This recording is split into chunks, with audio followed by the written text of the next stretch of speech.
Sadhguru, we as students stay away from our homes, from the familial, emotional comforts. In terms of our careers, we move out seeking greener pastures. In that, we seek company in opposite sex. Some people get into relationships which gradually progresses to physical intimacy. Sadhguru, the question is then why as generations we cannot discuss it openly, or is premarital sex still a taboo? See, this is not some kind of a prescription. This is an individual need. Right now, we must understand this. In this society, we handled human sexuality like this. Before a girl attains puberty, they are named. This is the boy you're going to marry at the age of 6 or 7. They don't marry, but they keep telling him, your uncle's son, this guy, you're going to marry him, you're going to marry him. They're telling him, you're going to marry her. So they have not seen each other, they have not met each other, they have nothing going, but emotionally they're being bound. Before they touch each other physically, they want them to be emotionally bound in a strong way. So this is the technique of the culture, how they dealt with it. So when you become or attain to your puberty, when your body blossoms into certain possibilities, now your emotions are already with somebody. So you handle your body, you don't go wild because your emotions are already attached to somebody. So by the time they're 15, 16, the girl gets married. By the time they're 17, 18, the boy gets married. They get into agriculture or business or whatever, their activity. So one important aspect of the life of the youth is settled. One thing is emotion, another thing is a physical requirement. Both are settled at an early age. And of course, those days children came within a year or 2 years, so they got engaged and they got busy and life went on, all right? Today, our lives have changed because by the time you finish education, most people are minimum 24, 25 years of age. PhD means 35? I don't know what It depends how kind your professor is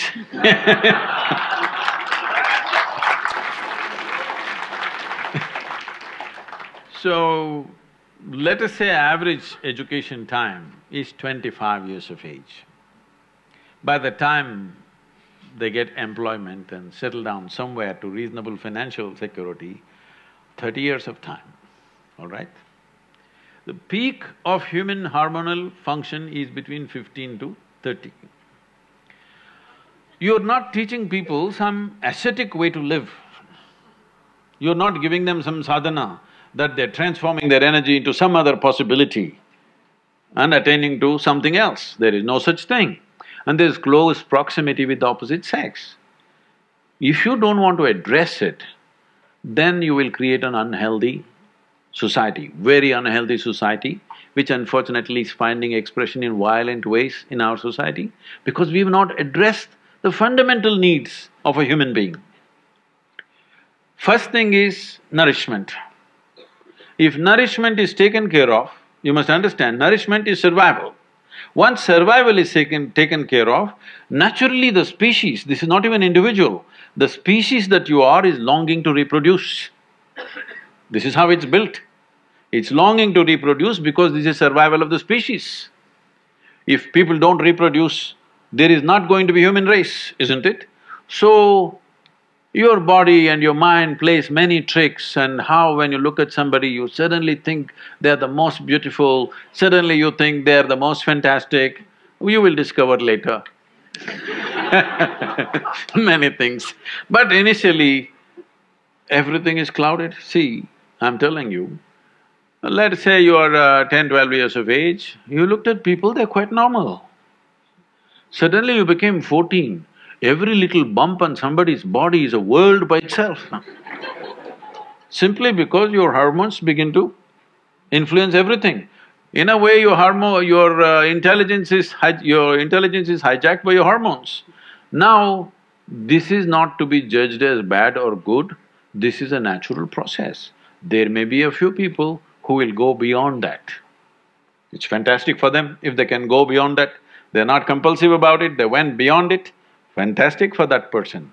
But you expect the whole society to go beyond it, you're just stupid. Such a thing doesn't happen. So, definitely the debate of when and how sexuality should happen has to come in. But now, we are still having a certain cultural aspects to us that we are an emotional lot. We are still an emotional lot. People suffer immensely when things happen without the needed emotions. A whole lot of people at least. There may be a few people who are above that, but a whole lot of people suffer.